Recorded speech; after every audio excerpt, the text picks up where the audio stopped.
someone gave me a proposition to come fight. I believe it was Bob Sapp, and at first I said, "Hey, forget that. I don't want to fight nobody." Then a light bulb went off in my head. Said, "Bing,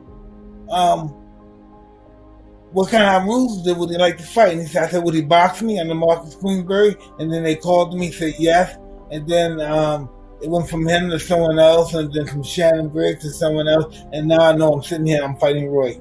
So when you get the biggest adversity to ever knock on your front door, to ring your phone, how can you say no? I was fighting this for financial purposes and stuff.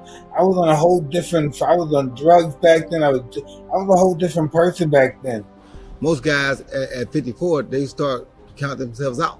And you got to think about boxing. When I came along at 32 years old, you were considered an old guy. You couldn't box no more. Now to see Mike be able to hit the pads and hit the body bag the way he's doing it, I mean, it's phenomenal. It's crazy. But we're freaks. That's why this is such a big thing. We're two guys, two of the most explosive guys to ever touch a boxing ring. Two legends like that, how can you not get right? He inspires me just by how hard he's working and how much he's preparing to get it back in the ring. And he's 3 years older than me. So if he can do it, why can't I? I know I'm smaller, but that's what it is. Honestly, you have to be a fool not to.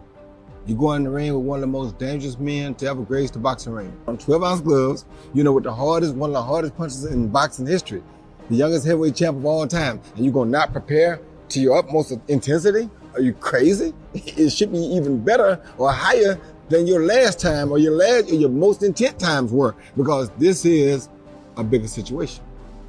Yes, I look at films of Roy when he's at his best, because that's the guy that I anticipate fighting. I anticipate fighting him at his best.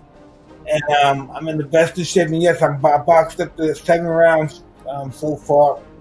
And it keeps improving. And I'm boxing younger guys and hungry guys. And they're ensuring me that from the looks of things, I'm doing very well. So I'm looking really forward to this.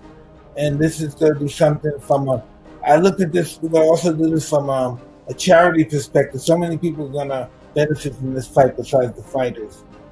I prepare like I prepare for any other fight, because it's like you're fighting the great Mike Tyson. How can you not be prepared for that? Secondly, yes, I'm sparring. You better be sparring. I mean, how you gonna be able to dodge punches if you're not getting them thrown at you not in training? So it'd be stupid to not spar when you're fighting the hardest punch you probably ever gonna face in your life. How could you not spar? You better be sparring and getting ready. Listen, I don't know what are you talking about? What's not a real fight? You got Mike Tyson and Roy Jones, and I'm coming to fight, and I hope he's coming to fight, and that's all you need to know. First of all, if you think you can go in the ring with Mike Tyson, the last guy that did an exhibition with Mike got dropped in the first round. And if you don't know that, then there's something wrong with you. So who goes in the ring with the great legendary Mike Tyson and think, oh, this is an exhibition? 12-ounce gloves, no headgear? Really? This is an exhibition? Come on, bro, be for real. Absolutely. I'm sure they have their reasons for doing it, but you know, the women fight 2 minutes. But I have to understand, this is bigger than me. It has the charity exponent, and it's not all about me. So I guess the commissioner has more of an input than I do. So who am I to talk? I'm just happy that we're doing it.